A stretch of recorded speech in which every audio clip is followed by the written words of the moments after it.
एक बहुत खूबसूरत कहानी है जिसने लिखी है। वो कहते हैं कि मेरे घर में पुरानी गाड़ी थी, एक बाइक थी। वो हमारे काम नहीं आती थी क्योंकि घर में सबके पास में साधन हो चुके थे। मैंने कार ले ली थी तो बाइक रखी हुई थी। एक दिन मन में ख्याल आया कि इसको बेच देते हैं। ऑनलाइन पोर्टल पर जाकर के उसकी डिटेल्स फिल की, फिर उसकी कीमत क्या रखें सोचा तो मैंने सोचा कि 30,000 रुपए ठीक रहेगी। 30,000 रुपए मैंने उसकी कीमत लिख दी। उस दिन के बाद में कई कॉल्स मेरे पास में आने लगे। कोई इस गाड़ी की कीमत 15 बताता था, कोई 17 बताता था, कोई कहता था 22 ले लीजिए, कोई कहता था 25 ले लीजिए। 28 तक बात पहुंच चुकी थी, लेकिन वो 30 वाला कॉल आया नहीं था। मुझे लगता था मुझे 28 में शायद बेचनी पड़ेगी।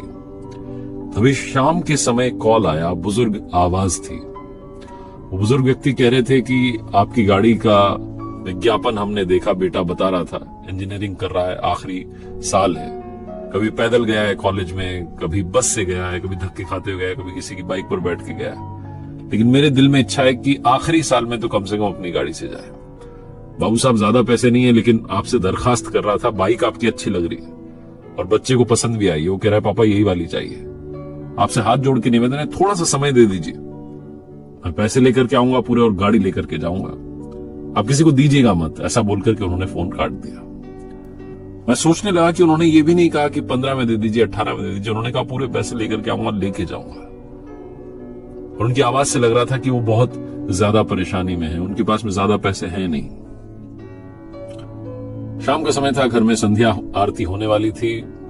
पता नहीं मुझे भगवान ने क्या बुद्धि दी। मैंने कॉल किया उन्हें और कहा कि सर आप जहां कहीं से भी बोल रहे हैं, आप मेरा पता लिखिए और कल आ जाइए। कितने पैसे हैं आपके पास? तो उन्होंने कहा कि बाबू साहब 20,000 रुपए जोड़ पाया हूं, थोड़ा सा और समय दीजिए, मोबाइल बेच दूंगा, कुछ सामान बेच दूंगा, 10,000 इकट्ठे करके 30 लेके आऊंगा। मैंने कहा नहीं, बस 20,000 रुपए लेके आ जाइएगा कल और गाड़ी लेके जाइएगा। उनके चेहरे पर जो खुशी थी, उनकी आवाज में जो खुशी थी, वो बयां नहीं की जा सकती। उसके बाद रात में एक दो बार और उनका कॉल आया कि पक्का आ जाओ ना। सुबह सुबह कॉल आ गया कि बेटा तैयार हो गया, हम आ रहे हैं आपके लिए, निकल चुके हैं आपके पास आने के लिए। मैंने कहा हाँ जी आइए। जब वो पिता पुत्र घर पर आए तो 20,000 रुपए जोड़ के लाए थे। वो 500 के नोट थे, 2,000 का एक नोट था, 100 के नोट थे, 50 के नोट थे, 10 के, 20 के। वो दिख रहा था कि बड़ी मेहनत से कमाए हुए हैं और जैसे तैसे जोड़ के इकट्ठे किए हैं। वो मुझसे कहने लगे आप गिन लीजिए। मैंने कहा नहीं, आपने दे दिए, ठीक है। वो बाइक की दोनों चाबियां जब उस लड़के के हाथ में आई और पिता के चेहरे पर जो मुस्कान थी, मुझे लगा जैसे मैंने जीवन में सबसे बड़ी कमाई कर ली है। मैं अपनी गाड़ी को सस्ते में बेच रहा था, 10,000 रुपए कम में बेच रहा था, 28 का ऑफर होने के बाद भी 20 में दे रहा था, लेकिन मेरे चेहरे पर खुशी थी।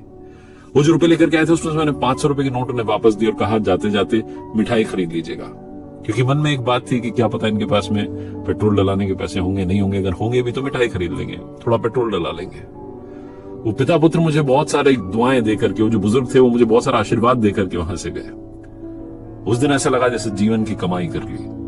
छोटी सी कहानी ये सिखाती है कि अगर आप दूसरे के चेहरे पर अपनी तरफ से थोड़ी भी कोशिश करें और मुस्कान लाएं तो बात बन जाती है।